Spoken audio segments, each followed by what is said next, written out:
At that time, the Jewish population accepted it. And at the night of 29th of November, we all danced in the streets. And we were still dancing when the first news came that some people were killed on the roads. We were shocked by the thing, to see that the country was going to be vivisected. There had been violence between Jews and Arabs before the partition plan, but it escalated fast after the vote. Within a week there was a civil war. The British, counting the days until they could leave, were stuck in the middle.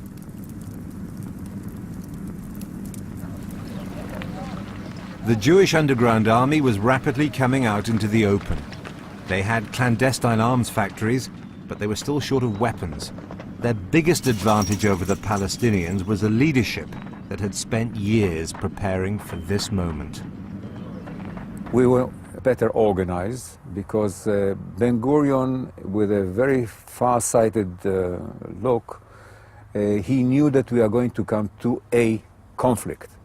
And the Haganah, that was the underground forces of Israel, were organizing in such a way that they would become an army eventually. The main Palestinian leader, Haj Amin al-Husseini, the Mufti of Jerusalem, lived in exile in Egypt. During the Second World War, he was in Berlin supporting the Nazis. The Mufti controlled the biggest Palestinian militia.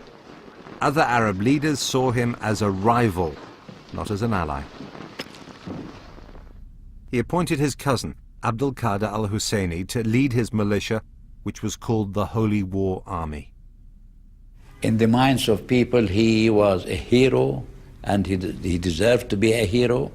He was a top-level fighter, courageous, brave, and sincere, loyal.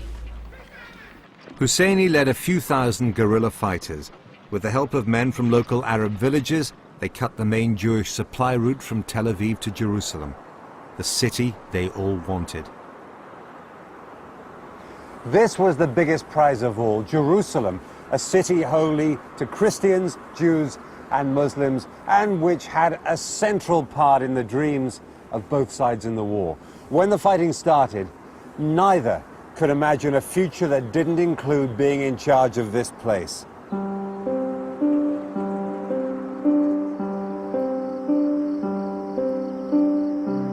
In the partition plan, Jerusalem was supposed to be under international control.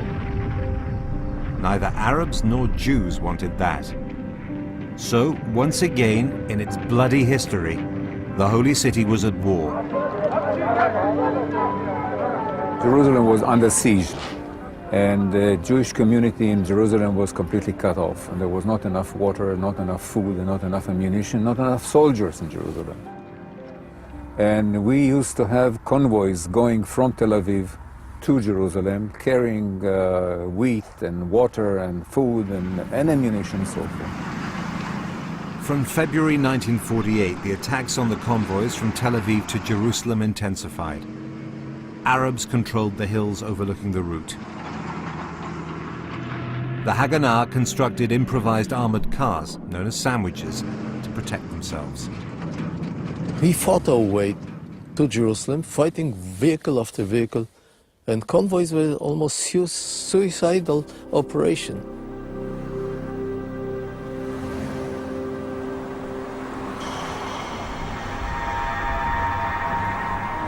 The situation was such that we didn't want to fall alive in the hands of. So when you drove an armored car with people inside, whatever, we used to have high explosives inside the truck. That if worse to come to worse, when you see that there is no hope, we preferred to die than to fall alive in their hands. This was a war without prisoners of war. In March 1948, the Jews went on the offensive. Ben-Gurion and his generals adopted Plan D. Its objectives are still the subject of great controversy. Some historians say that Plan D was a blueprint for the ethnic cleansing of Arabs from Palestine.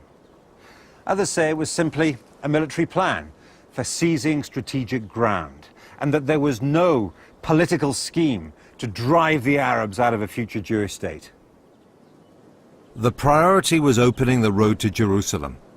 As the Arab militias didn't coordinate with each other, the Jewish forces were able to pick villages off one by one.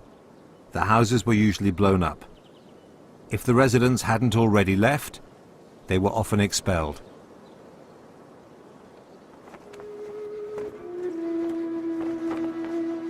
Central to the plan was the capture of Castel, the site of an ancient fortress. At the beginning of April 1948, it changed hands several times in fierce fighting until the Haganah drove the Palestinians out. They stormed the hill, and the reinforcement came down. While they were firing, the commander said, the commander will cover and the soldiers should retreat. So in a way, the commanders covered their retreat. And we lost a lot of people that time. Cost a lot of blood. In the days before the battle, al-Husseini had visited Syria to get arms and ammunition. When Abdul Qadir al-Husseini got to Damascus, the Syrian president refused to help him.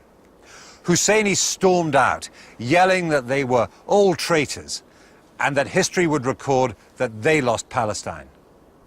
That was the 5th of April 1948.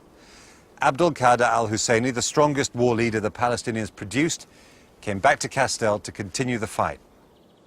A few days later, he was killed.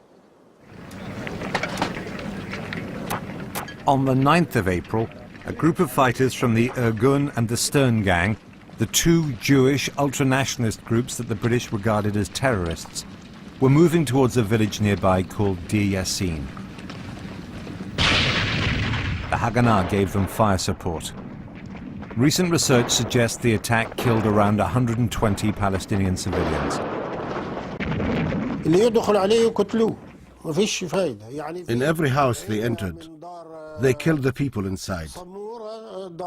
The Jabir family, for example, was killed.